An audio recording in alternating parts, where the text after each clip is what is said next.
protect the pretty face with the hands. Harlow Delzell lives for the game of volleyball. There you go. It's my happy place by far. It's not just a game to her.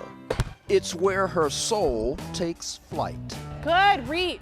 In her young volleyball journey, no stage looms larger I've worked so hard to get here. or carries greater anticipation I just know it's going to be a day heavy with emotions. than the upcoming Adidas Lone Star National Qualifying Tournament here in Dallas. At just age 14, she's willed herself here. It's finally here, and so am I.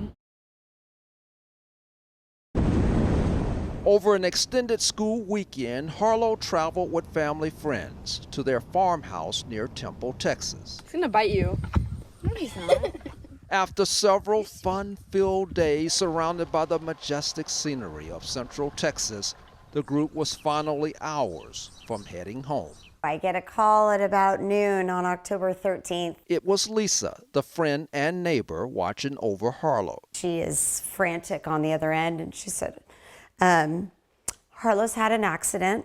It's a parent's worst nightmare, getting that phone call. She said, well, she fell off an ATV. So I ran out to where they were, and she was just laying on the ground in the middle of the field. Her eyes were closed. I just started breathing into her, and her arms and legs would move if I was doing that. So I knew that she wasn't paralyzed. We love you, Harlow. We just kept saying that over and over, and unbeknownst to us, she was literally in a coma.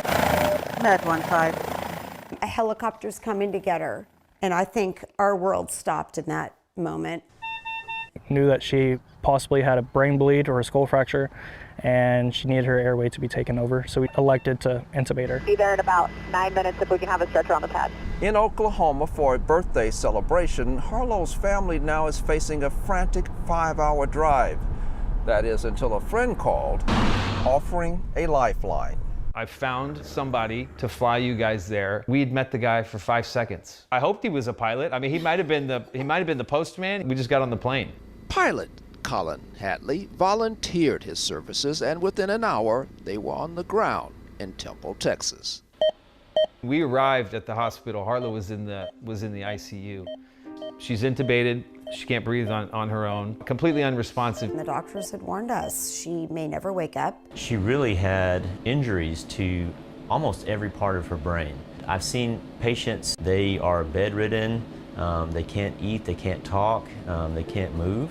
After 48 hours in a coma, She sticks her hand through the hospital bed and says, love you. to this day, Harlow remembers little.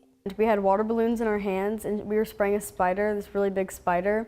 And then I looked to my left, and the boys were pulling up in the ATV, and we were playing against them, so we got scared and we ran, and I kind of blacked out after that, but that's all I remember. Do you remember chasing the ATV?